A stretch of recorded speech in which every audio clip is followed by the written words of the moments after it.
All right.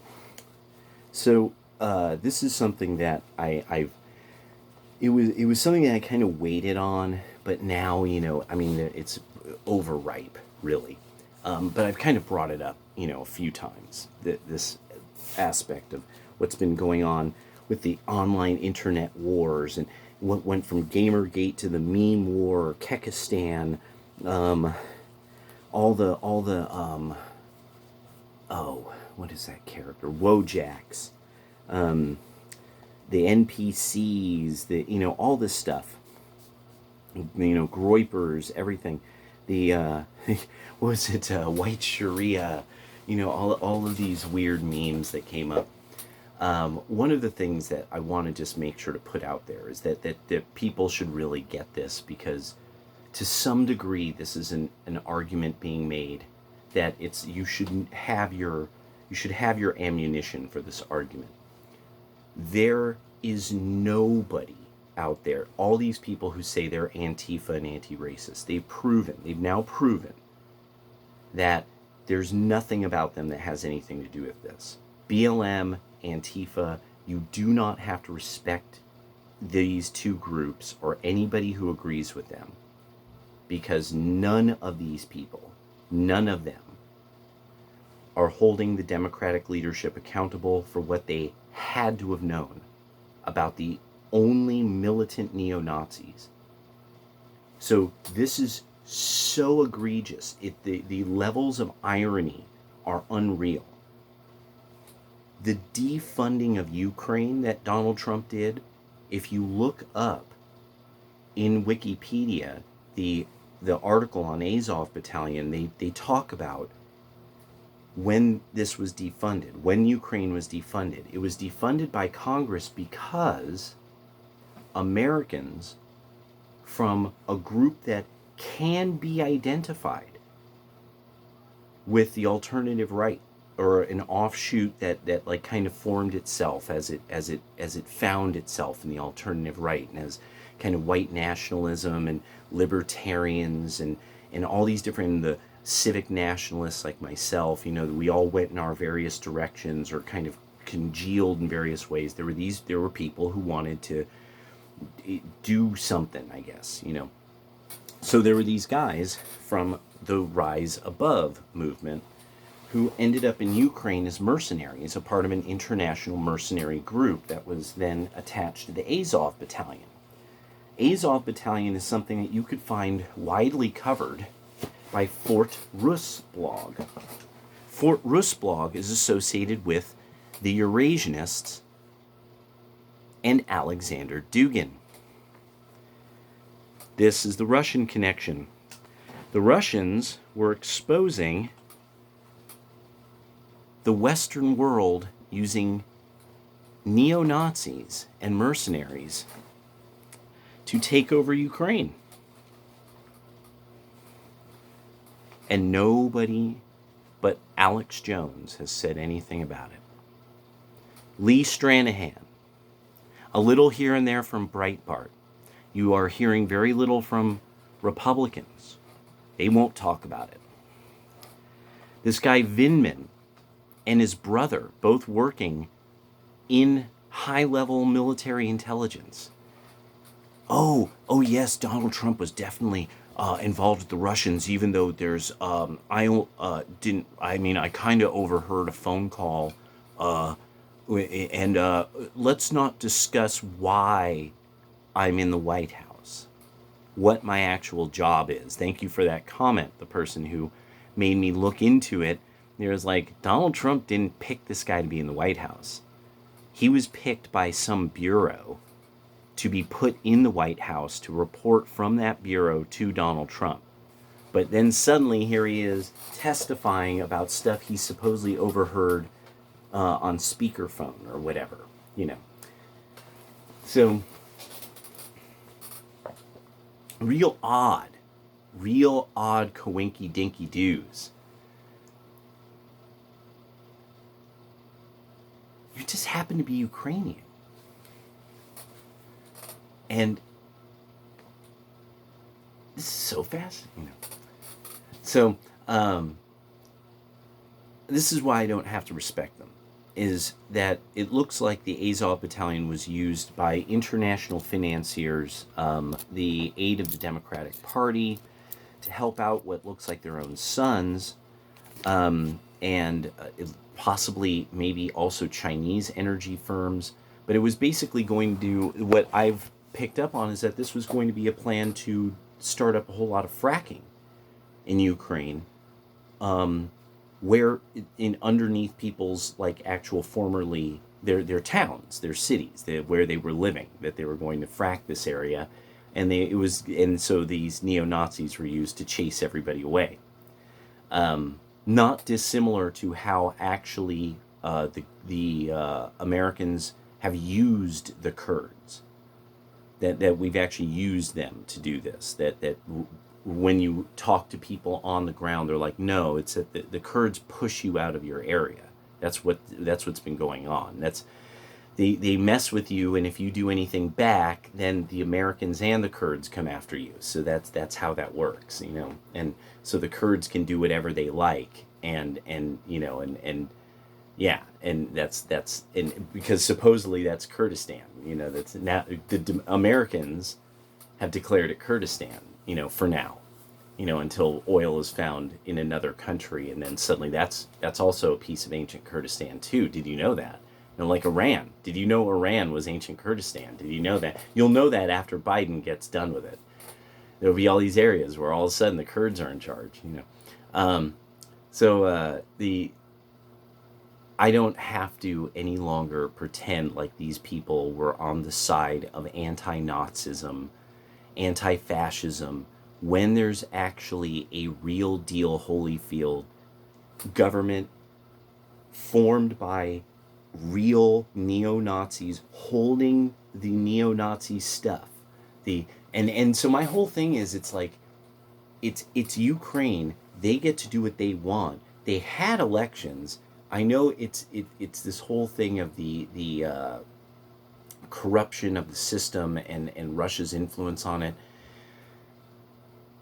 And my whole deal is, okay, well, now some of this is starting to settle down. Azov Battalion has been made into a separate unit that no longer can be associated with what it formerly was. You know, but it is its own separate militia unit, voluntary militia unit or semi-voluntary militia unit, something like that, if I remember correctly. But it falls under certain regular rules now. And it's called something different too. It's they really, some obviously elements of what was the local people, once they started to participate in government, were like, no, we don't like this at all, and started to change it to some degree, because you could still find regularly, once to twice a year, torchlight marches by these various groups of what are now Banderite youth. And it is what it is. It's that was the promise they were obviously given. They would have a country back, but they would when they got their country back, they would come back with a fervor that was supposed to make their neighbors tremble. And they know what to do. They brought up Bandera and the Banderites, and you could find in Fort Rus article after article after article of these people giving Nazi salutes, all their symbology. You could find videos of these guys for a while on YouTube, where they're recording themselves, you know, going into cities and doing this and fighting and doing that.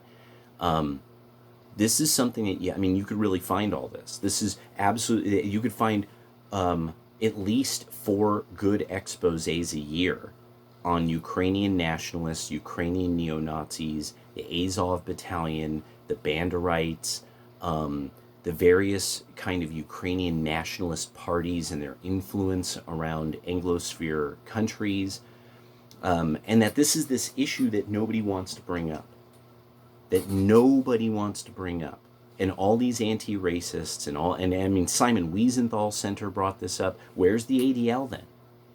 Because if we're funding by the millions something like this, why is nobody saying anything? Why did during a Democratic administration they fund a junta, then the government that was openly supporting neo-Nazi mercenary groups, and that we caught our own citizens there? And then, have any of you ever heard their names? I've never heard Antifa bring this up. This is why they're unworthy of respect. This is why BLM is unworthy of respect. Because they understand, they answer to the Democratic Party. The minute the Democratic Party is done with them, they're done. Everything vanishes. They will vanish. Everything they did will vanish. All will be forgiven. And they'll never have stopped this. They'll have never stopped it. They have no idea, really, the nature of this having to do with ISIS, because they don't understand the Islam at all. And so they don't understand what the deal is with the Salafists, and how that's attached to fundamentally Islamic fascism. That's why Muslims would say these people aren't Muslims. It took years for people on the right to understand this. And the reason why is because the Islamic world was not allowed to discuss Qira'at, or the alternative versions of the Quran. Everybody keeping secrets is what this secrecy, secret societies, encrypted communications to people, all these sneaky ways of doing these juvenile, gossipy, effeminate ways. That's now you're tangled. While the right is open, the right are the people. The Proud Boys aren't Nazis. They're openly who they are. They are openly who they are. They don't hide who they are. You can find out who they are. Their secret ritual is scarcely a secret. It's kind of this joke. Everybody's like, "Are you serious? Cereal? You get drunk and punch each other and say cereal names? What's going on?" No, and it's because it's mirth. It's fun. We're fun, and we're also smarter. And we're better people because we're the ones who really know the subject and have done the research, because that's what it takes. It's not some Gnostic understanding of who's a Nazi or not based on what they're wearing, based on what your assumptions about their ideas are, and what you don't really know about fascism or National Socialism. There's another that now the left is trying to fiddle-faddle. They're trying to make fascism, Mussolini's fascism, and many different ideas on fascism and National Socialism. They're trying to make these the two of the same thing when they weren't. They weren't at the time. They were even quite separated often in the press of the day, such that Mussolini was praised by The Nation. The Nation magazine praised Mussolini.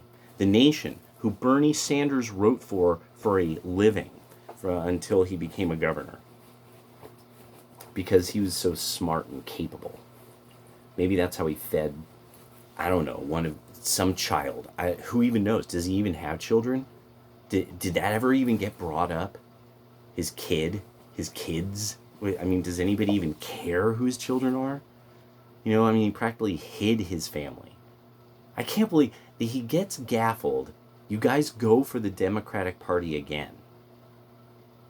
He just, the second time, it's barely even a try. It's obvious that they're going to appoint certain people. They appoint these people. Bernie Sanders again folds. He just goes along. And it's just, you guys have nothing on the Democrat. Your party is nothing. That's the best part of it. Your party is nothing. There's nothing to it. You're just empty shirts. And now it's turning out that you're neo-Nazi sympathizers and supporters and collaborators, and anybody who supported the Democrats. You were either too dumb to understand this, like you really did not listen to any of the information that was coming out about Ukraine. You were just you simply did not know how to do the research, or you just simply discounted what the right said as these are stupid people because you're so much smarter, because you're in good health, you're good looking, and you're tall. You know, and so it's just after a while, I just love how it's like you guys got just chumped out, totally and completely chumped out in every possible way. Where now you fundamentally are tacitly collaborators with Nazis, and the party that you have tacitly supported, that you are making powerful, they were the ones who instituted this. They're the ones letting you guys riot. They're letting you guys do this. They're actually behind the scenes helping support this. And they are Nazi collaborators, and they have to know. They're on this. They have people on the intelligence committee. They know they are the journalists. They know this is there. Vice did a multi-part videography on this. This was, I think Tim Pool was the one who did the videography, possibly. And none of these people will discuss it. None of them will discuss. Tim Pool should have been like, I would never vote Democrat. They're Nazi collaborators. Why won't Tim disavow Nazi collaborators?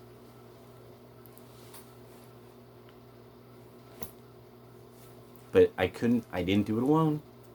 Did not do it alone. I didn't do it alone. It's good to be on the right side of history.